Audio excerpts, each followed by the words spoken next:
Tanong klase kayo mga babae. Kayo mga babae kayo! Sama na galing ninyo!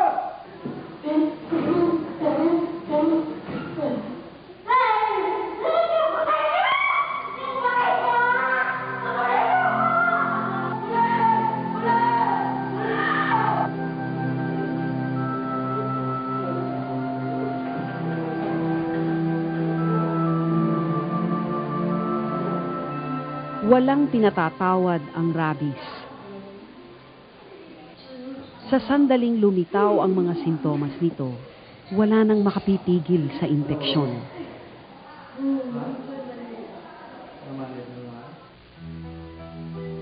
Hindi biro ang mapait na katotohanang may isang Pilipinong namamatay araw-araw dahil sa kagat ng asong ulol.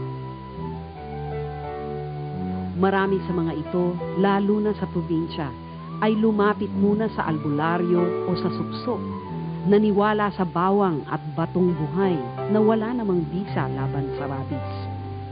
Nang maalala nilang tumakbo sa doktor, huli na ang lahat. Ang rabies ay makukuha mula sa isang virus na taglay ng laway ng isang hayop na may rabies. At ang buong takbo ng pamiminsala nito ay nahahati sa 3 yugto. Ang unang yugto ay nagsisimula kasabay ng pagpasok ng virus sa loob ng katawan dahil sa kagat ng isang hayop na may rabies.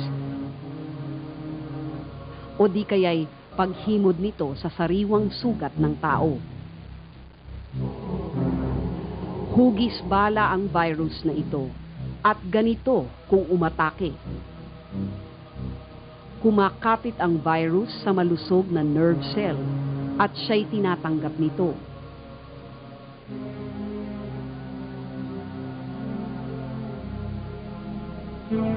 Pagdating niya sa loob, ito'y agad-agad nagpaparami kasabay ng walang habas na pamiminsala.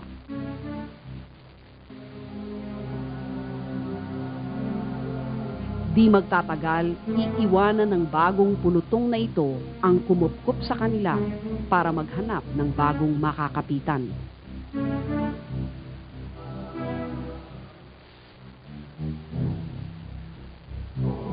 Sa bilis na 3 milimetro bawat oras, ang virus ay tahimik na nagpaparami at gumagapang hanggang makarating sa utak ng walang kamalay-malay na biktima.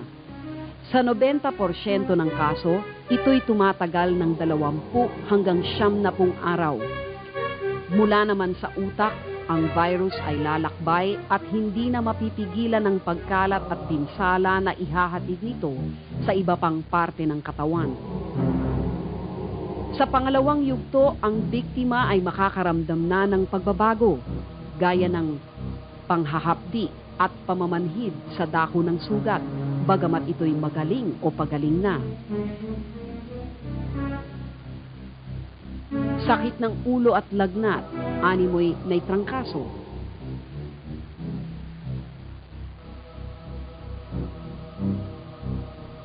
Magpapamalas din ang biktima ng lungkot o pagkabalisa.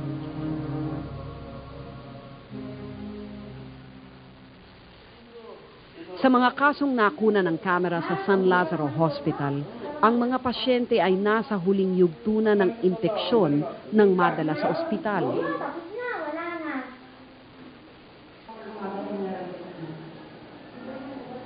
Matutukoy na rito ang pangunahing sintomas ng rabies, ang malaking pagkatakot sa tubig. Ito ang dahilan kung kaya noong araw, ang tawag sa sakit na ito ay hydrophobia. Makakita lamang sila ng tubig, naninikip na ang kanilang lalamunan, gayong sila'y uhaw na uhaw. Matindi rin ang kanilang mararamdamang takot sa hangin na gumagapang sa kanilang muka. Ang biktima ng rabies ay nangangailangan ng kakaibang pangangalaga. Ang pasyente ay ibinubukod upang mabawasan ang panganib o pinsala sa iba bunga ng karahasan. Ang kanyang kwarto, mapa-ospital o tahanan man, ay kailangang madilim at tahimik upang huwag madagdagan ang kanyang pangamba. Makakabuti kung itago muna sa kanilang paningin ang tubig at iba pang likido. Ang pag-apaw ng emosyon ay maaaring palubhain ng labis na kakulangan sa tulog. At kahit sa napakaliit na bagay, ang maaaring maging reaksyon nila ay matinding inis, takot at karahasan. Ganunpaman, may diwa sila sa kanilang pakikipag-usap at maaari silang pagpayuhan at umayon sa mga bili ng doktor.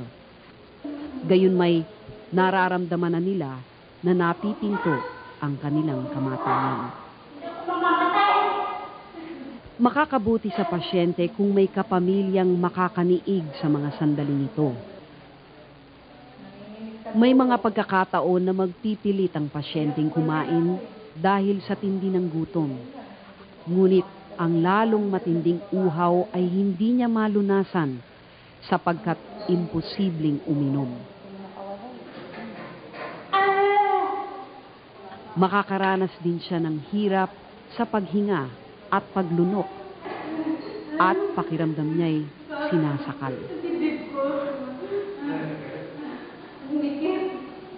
Mamumuo ang plema sa kanyang bibig at lalamunan at ito'y sisikapin niyang idura at iubo upang lumuwag ang paghinga.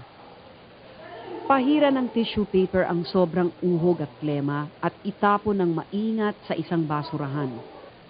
Maging maingat din sa pagtapon ng natirang pagkain ng may sakit at huwag hayaan makain ng ibang tao o hayop.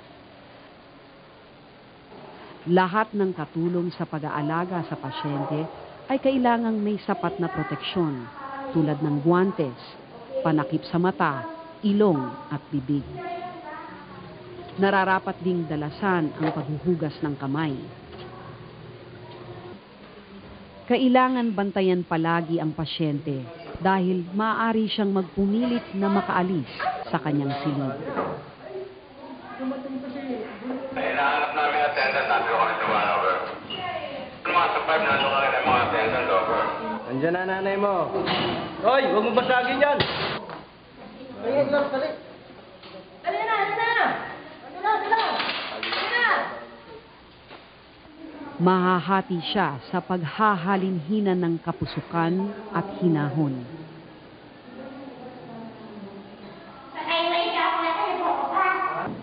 Sa huli, unti-unting mapaparalisa ang kanyang katawan hanggang mawalan ng pakiramdam at malagutan ng hininga.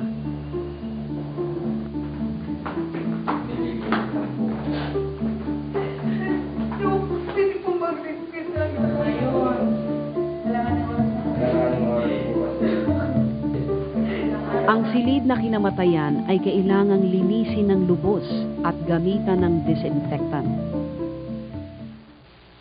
Tandaan na nakakalipat ang virus sa pamamagitan ng laway, kung kaya may panganib lamang sa pakikipaghalikan ng lips to lips at hindi sa simpleng hipo o haplos. Nasa panganib din ang mga kumatay at humawak ng kontaminadong karne, lalo na ang mga kumain ng half-cooked na laman o utak ng asong ulol. Para sa mga nakagat ng aso, ang wastong paraan ng pag-iwas sa rabies ay sa maagap na paglalapat ng lunas. Kung maaari, sa kapagkarakang siya'y makagat. Ang sugat ay dapat hugasang mabuti ng sabon sa dumadaloy na tubig ng 5 hanggang 10 minuto upang maalis ang laway ng nakakagat na aso. Pagkatapos ay pahira ng tintura de yodo ang sugat at isugod ang biktima sa pinakamalapit na ospital, health center o animal bite treatment center. Ang doktor ang magpapasya kung kailangang bakunahan ang nakagat at kung anong klaseng bakuna ang gagamitin upang maagapan ang impeksyon. Depende sa pagsusuri ng doktor, maaari din siyang bigyan ng iniksyon laban sa tetanus. Samantala, ang asong nakakagat ay kailangang mahuli at italing mabuti o ikulong at obserbahan ng 14 na araw. May mga palatandaan ng hayop na may rabies, gaya ng kapansin-pansing pagbabago ng ugali, tulad ng pagiging biglang matamlay, o di kaya'y biglang babagsik.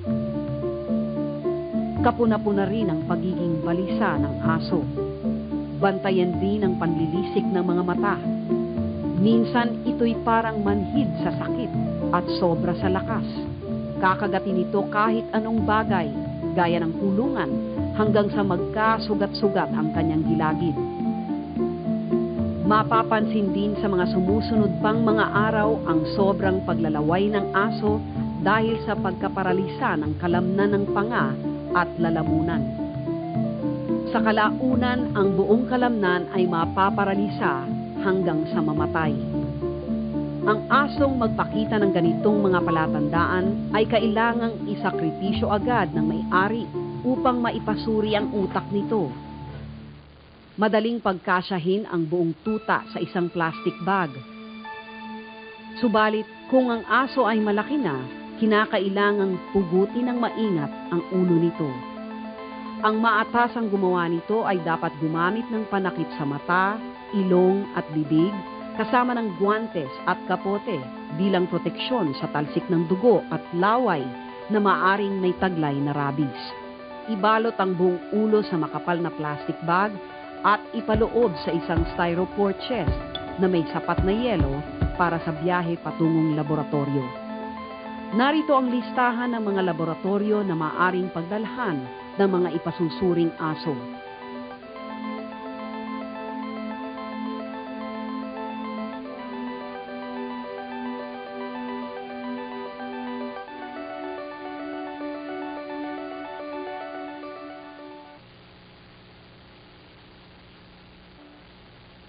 Ang rabies ay matagal nang namiminsala ng tao. May katibayan na sa Mesopotamia, may 4,000 taon na ngayon ang nakakalipas. Ang may-ari ng nakakagat na asong ulol ay pinaparusahan. Noon pa man, malinaw na ang pinakamabisang pamuksa sa salot na ito ay ang responsableng pag-aalaga ng aso. Ang pinakaunang hakbang patungo sa mabisang proteksyon laban sa rabies ay isinagawa noong 1885. Nadiskubre ng siyentipikong Pranses na si Louis Pasteur ang bisa ng bakuna. Ang paggamit ng kaunti at pinahinang virus upang palakasin ang depensa ng biktima laban sa sakit na dulot ng virus na yun. Sa ganitong paraan, nasagip sa kauna-unahang pagkakataon ang buhay ng isang batang nakagat ng asong may rabies. Mula noon, ang paraang ito na patuloy na pinaghuhusay ay ginagamit sa buong mundo upang maagapan at mapuksa ang rabies. Nagbabakuna kami ng aso in the hope na i-break yung dog-to-man transmission. Ang target namin, makabakuna ng 80% ng dog population.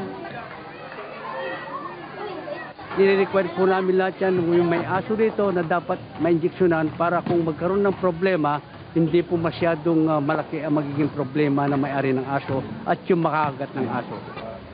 Sa ngayon, ang tinatayang gastusin para sa isang taong nakagat ng aso ay mahigit sa 4,000 piso para sa simpleng kagat at maaaring umabot ng 24,000 piso kung ang kagat ay sa mukha, leeg o malapit sa ulo. Samantala, wala pang 50 pesos ang halaga ng bakuna para sa kaligtasan ng alagang aso. Usually, mga barangay captains, sila mga nagtatawag sa mga komunidad, mga tao, na dali ng aso nila doon sa vaccination site. Usually, ang mga vaccination site namin, malapit din doon sa mga bahay-bahay. Meron po tayong municipal ordinance at meron po kaming mga BHW na siya pong nagkakandak ng information and education campaign tungkol po sa anti-rabies. At ito po ang ginagamit namin upang magkaroon ng aral at kaalaman ang mga may-ari ng aso na sila ay merong mga responsibilidad. Taon-taon naman ito ginadala namin ito dito. Panigurado lang ba? Baka makakagat ba? At least, safety ka doon. Unang-una, sa wastong pag-aalaga ng aso, pababakunahan yung aso mo. Pangalawa, itatali o ibibigyan siya ng magandang kulungan at malinis.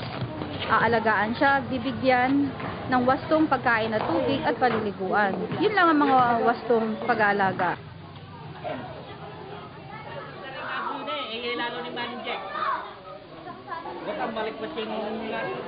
Ang Bureau of Animal Industry ay handang-handang sumuporta sa inisyatiba ng mga komunidad tungo sa pagpuksa ng rabies.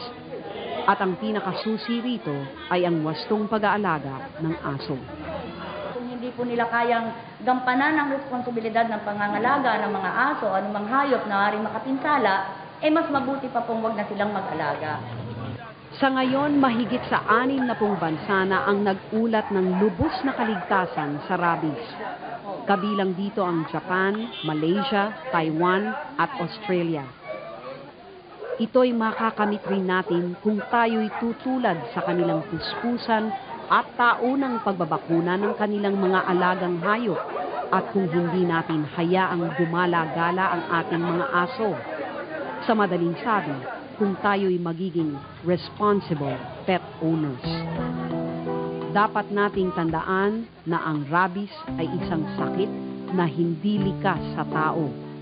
Kung maagapan ito sa pamamagitan ng pagpapalaganap ng wastong impormasyon tungkol sa rabies at sa tamang pangangalaga ng hayop at kapaligiran, walang kailangang dumanas ng kalunos-lunos na kapalaran na idinudulot ng salot na ito.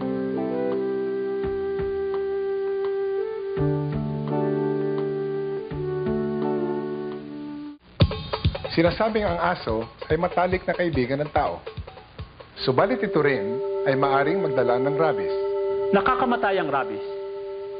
Noong nakaraang taon, 300,000 katao ang nakagat ng aso dito sa Pilipinas.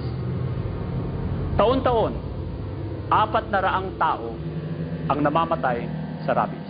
Kapag nakagat ng aso, kumonsulta ka agad sa pinakamalapit na Animal Bite Treatment Center. At para sa libreng bakuna sa aso, makipag-ugnayan sa Bureau of Animal Industry at sa Local Government Veterinary Office sa Metro Manila.